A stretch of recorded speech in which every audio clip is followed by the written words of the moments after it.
For more insight, we're joined in the studio by Professor Teng Jianqun and Mr. Einar Tangen. Thank you very much for joining us, gentlemen. So, Mr. Teng, let's start with China-US relations. I believe you are familiar with a Trump administration, Biden administration's China policy stance that is more on competition rather than confrontation or conflict. But at the same time, China has been insisting that the two countries should seek common ground based on equal footing. Do you see a structural difference there? Yeah, we have witnessed the ups and downs in the relations between the two countries in recent years, just because of the so-called strategic competition between the two countries initiated by President Donald Trump.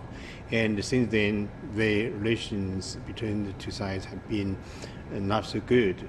But this time, after at least one phone call and also the virtual conference between the two presidents, between President Xi and President Biden, I'm sure the two sides have already realized the importance to cooperate to maintain the stable relations between the two sides. It's not only for the sake of China or the United States, but also for the regional countries or even for international community. This is a common ground for the two countries to continue their cooperation. Of course, competition is still there because the United States thought that China might be someday take the place of the United States as the big boss of the world.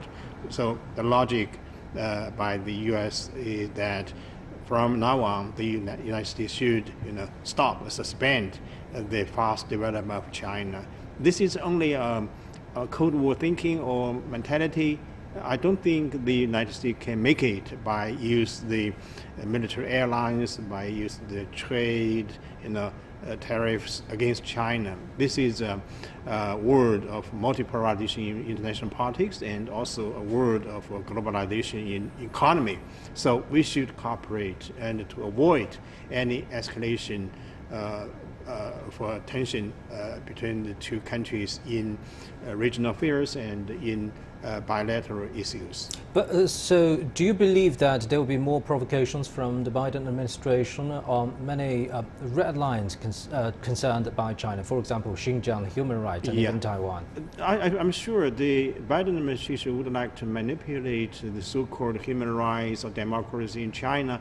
This is not for the sake of Xinjiang, local people. This is only something like a flag to call for the unification of the countries under the leadership of the United States to initiate such a competition with China. This is actually only an excuse. Of course, in the future, Biden administration and the following administration of the United States will continue such a competition strategy toward China. But I think that will give a lot of burden on the United States. So they cannot make it, and they should think about the result when the United States is confronting two major powers, China and Russia.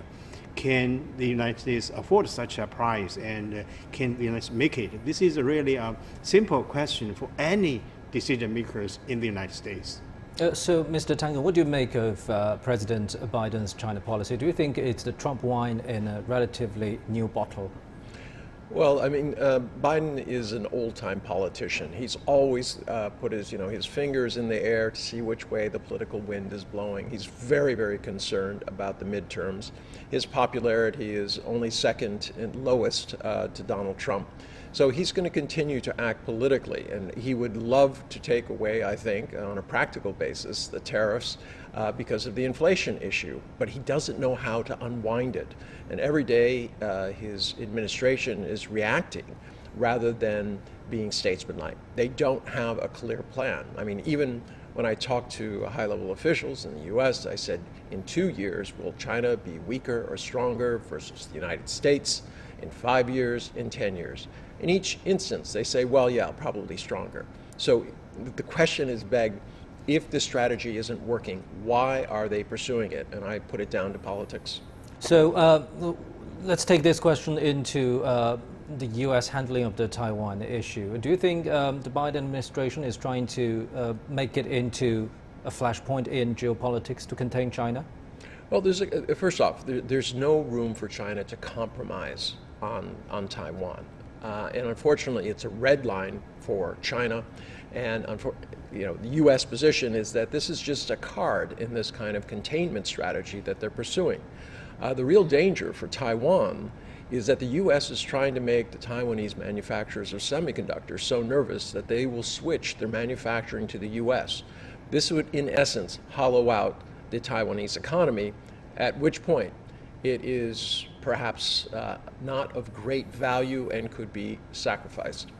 So let's turn to China-Russia relations. Actually, I believe you've all heard the news that the only foreign visit on President Putin's agenda for next year is to attend the opening ceremony of the Beijing Winter Olympics in person. So what do you make of the development so far this year, Mr. Tang? Well, as we were discussing earlier, it's like the ancient classic, The Three Kingdoms, where you have three kingdoms who are constantly eyeing each other up. They are switching alliances, etc. But right now, this is a signal to the rest of the world, especially, that the U.S. and Russia together are not going to stand up for hegemonic bullying from anybody, including the U.S. What's your take on this, Mr. Yeah, I think the two countries are enjoying the best relationship right now, as our leaders repeatedly mentioned in recent days. This is a very good cooperation between Russia and China.